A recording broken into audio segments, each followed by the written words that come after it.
Hi friends, ओम Sai Ram Divyansh kitchen को आपण मानक स्वागत। आज मु शिंब पतुआ रेसिपी करी देखेबी। यह बनेबा बहुत सहज एवं बहुत टेस्ट भी लगी थाए। आपण माने पखाल किंबा गरम भात सहित भी खाई पारिबे। तो चलंतु रेसिपी को लास्ट जाए देखिबा। रेसिपी पाई आमको एही सबु सामग्री रो आवश्यकता पड़िबो। 4टी आलू को छोट साइज रे काटी रखिछि। एही शिंब 50 ग्राम नैछि। शिंब को मु ग्राइंडिंग करबी बोली छोट साइज रे काटी रखिछि।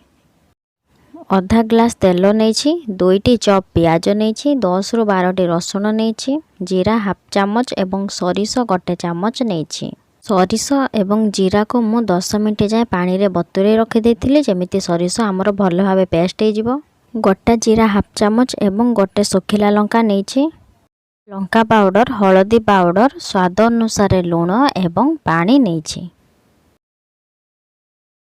एबे मु गैस ऑन करी हाफ ग्लास पानी दे काटी रखिथिबा शिंब को सेथिरे पकेबी एवं स्वाद अनुसार लूण पके 6-7 मिनिट पर्यंत कवर दे बॉईल करबा पई छाडी देबी।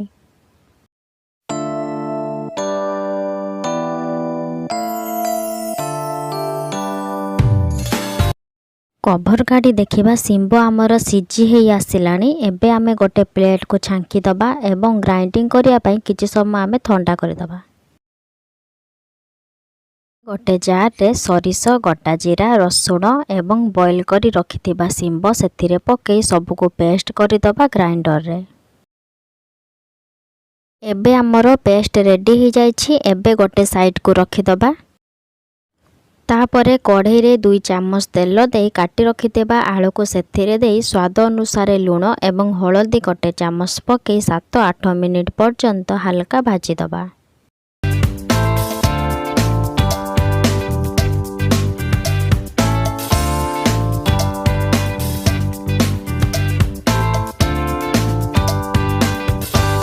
एबे देखंतु आलू आमर हेई आसिलानी। एबे आमे गोटे प्लेट को काढ़ी दबा।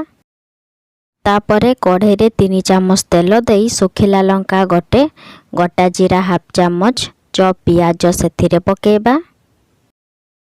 पियाज टिके ब्राउन कलर होई गले सेथिरे हळदी हाफ चामच, लंका पाउडर 1 चामच पके मिक्स करिबा। एबे सेथिरे शिंबर पेस्ट ऐड करिबा एवं हाफ कप पानी दे भल भाबे कसेबा 5-6 मिनिट पर्यंत।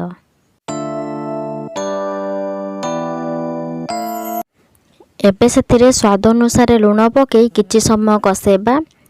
तापरे भाजी रखिथिबा आलू को सेथिरे ऐड करी 2-3 मिनिट पर्यंत मिक्स करिबा जेमिति आलू मसला सहित भल भाबे मिसी जिवो।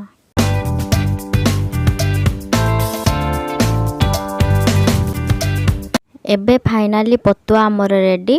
तेबे घरे बने निश्चित ट्राए करंतु एवं कमेंट रे जणांतु। जदि रेसिपी आपण मानक पसंद आछि तेबे लाइक, शेयर एवं सब्सक्राइब करी पाखर थिबा बेल आइकन को प्रेस करंतु।